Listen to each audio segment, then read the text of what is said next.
দেখুন, আপনি যা যা কাজ করেছেন এবং এখানে আমরা যে পোস্টের জন্য ইন্টারভিউ করছি তার মধ্যে কোনো সিমিলারিটি নেই।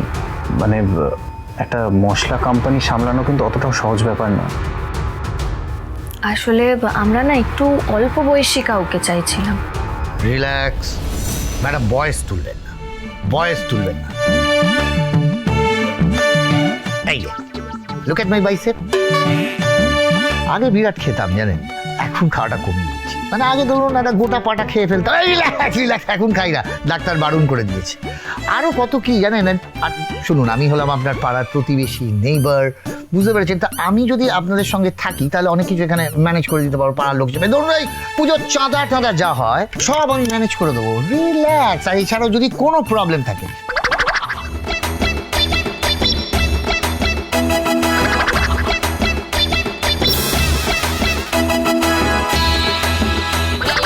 দাঁড়ান দাঁড়ান দাঁড়ান দাঁড়ান দাঁড়ান, মাথা বন বন করে ঘুরছে, কানে কিছু ঠিকঠাক শুনতে পাচ্ছি না। রিল্যাক্স, কানে প্রবলেম? চিন্তা করবেন না, আমার পাড়াতেই একজন ইএনটি আছে। দাঁড়ান আপনি ফোন। না না না না, কোনো দরকার নেই, কোনো দরকার নেই। আপনি আমার কথাটা মন দিয়ে শুনুন। বলো। আমি বলছি আপনি কাজে লেগে পড়ুন, বুঝলেন? আচ্ছা, কিন্তু আমরা আগে 6 মাস দেখব, তারপরে বলবো আপনাকে আমাদের পোষাচ্ছে কিনা, তারপর আপনার চাকরি পাকা হবে। ওকে, রিল্যাক্স। সুবুদির কি মাথাটা গেছে? এই বুড়ো ভানটাকে কাজে কেন নিয়েছে?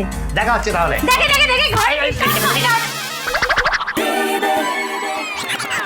আমাদের এই নতুন ম্যানেজারকে মনে হচ্ছে কমলির একদম পছন্দ হয়নি, তাই না? আমি কেশবের কাছে যাচ্ছি।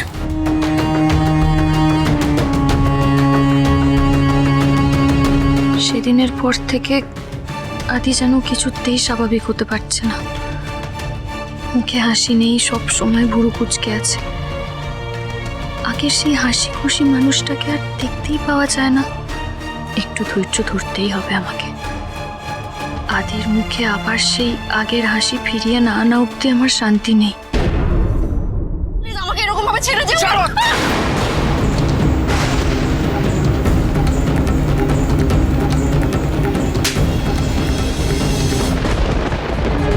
How dare you! কে আপনি? আমার গায়ে হাত তোলার সাহস আপনাকে কে দিল? কে আমি? শুনবি আমার পরিচয়? আমি যদি আমার পরিচয়টা দিই না, তোর পরিচয় লজ্জায় পড়ে যাবে খোকা বাবু। ওপেনলি দিনের বেলা দাঁড়িয়ে একটা মেয়েকে ধাক্কা দিচ্ছিস, সেই জন্য দুটো থাপ্পড় মেরেছি। এরপর যদি আর একবার গলা উঁচু করে কথা বলিস, তখন বুঝতে পারবি তোর ভাগ্যে কি কি লেখা আছে। দেখবি? ঠিক আছে, আমাকে রাস্তার মাঝখানে দাঁড় করিয়ে অপমান করলে তো? এরপরেও ভেবেছো তোমার সাথে আমি কন্ট্যাক্ট রাখবো? ভুলে যাও।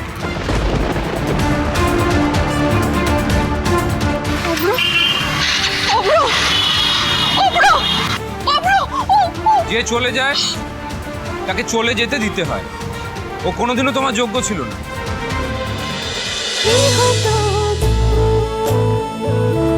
গৃহপ্রবেশ সোম থেকে রবি রাত 10টায় স্টার জলসায় ও জিও হটস্টারে।